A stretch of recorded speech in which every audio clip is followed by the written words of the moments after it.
The house had been silent for years, the kind of silence that feels heavy rather than peaceful. Emma stood in the narrow hallway, listening to the faint ticking of the old wall clock.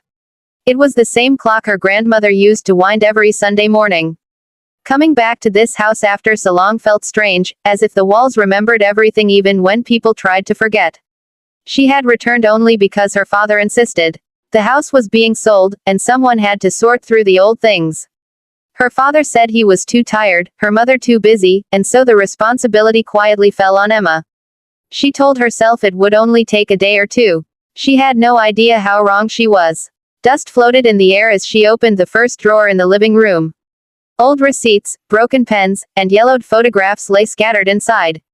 She closed it and moved on, opening cabinet after cabinet, each one filled with memories she did not ask for. In one photo, she was 8 years old, smiling with missing teeth, sitting between her parents.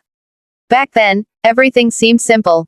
Or maybe it only looked that way because she did not know the truth yet. The old wooden desk in the corner caught her attention. It had belonged to her grandfather, a quiet man who passed away when Emma was still a child.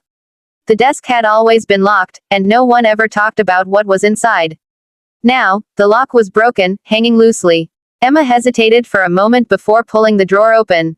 Inside, she found a stack of papers tied together with a faded blue ribbon. Beneath them lay a single envelope.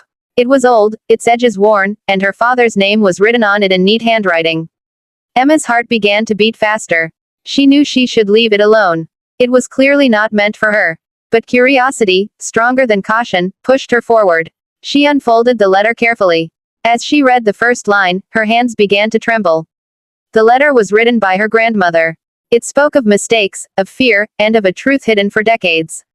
With every sentence, Emma felt as if the ground beneath her feet was slowly disappearing. The letter revealed that the man Emma had always called her grandfather was not her father's real father. Her father had been adopted, taken in as a baby after a family tragedy that no one ever spoke about. Emma read the letter twice, then a third time, hoping she had misunderstood. But the words remained clear and cruel. Her father, the man who valued honesty above everything, had lived his entire life without knowing who he truly was.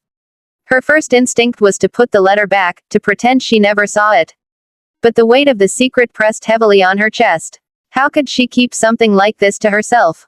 And how could she tell him without breaking his heart? She sat on the floor, leaning against the desk, memories flooding her mind.